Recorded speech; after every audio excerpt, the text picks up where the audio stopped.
মেজমা আজকে একটু ঘুগনি করে খাওয়াবে স্কুলের মতন?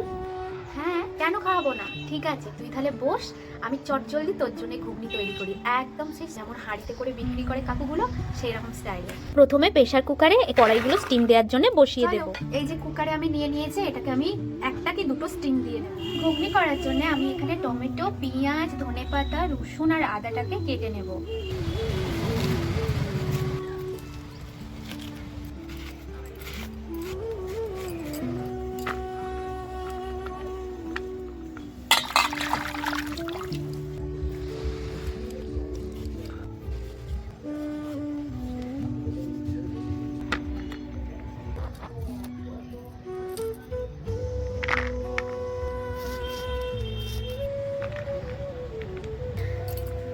এখানে আমি বাটনাটা বেটে নেব।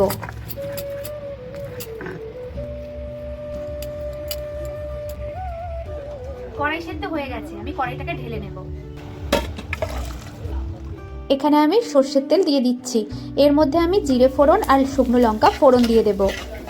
ফোড়নটা লাল হয়ে ভাজা হয়ে গেলে এর মধ্যে আমি কোচানো পেঁয়াজগুলো দিয়ে দেব। পেঁয়াজটা লাল হয়ে ভাজা হয়ে গেলে এর মধ্যে আদা আর রসুন বাটাটা দিয়ে দেব। দিয়ে ভালো করে নাড়িয়ে চাড়িয়ে এর মধ্যে টমেটো কুচি, লঙ্কা গুঁড়ো, হলুদ গুঁড়ো আর জিরে গুঁড়ো সাথে নুন দিয়ে ভালো করে মশলাটাকে কষিয়ে নেব। মশলাটা কষে গেছে, তেল ছেড়ে দিয়েছে। এবারে আমি মটর কড়াইগুলো ঢেলে দেব। এবার হালকা করে নেড়ে চেড়ে এর মধ্যে সামান্য জল দিয়ে দেব। চাপা দিয়ে দেব কিছুক্ষণের জন্য।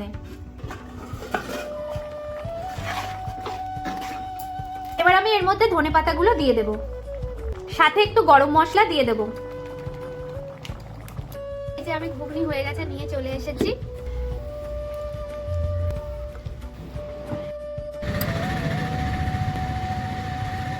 নাও, নে খা, কেমন হয়েছে বলবি। হেভি হয়েছে মেজমা। ভালো হয়েছে? ঠিক আছে, খেয়ে নাও।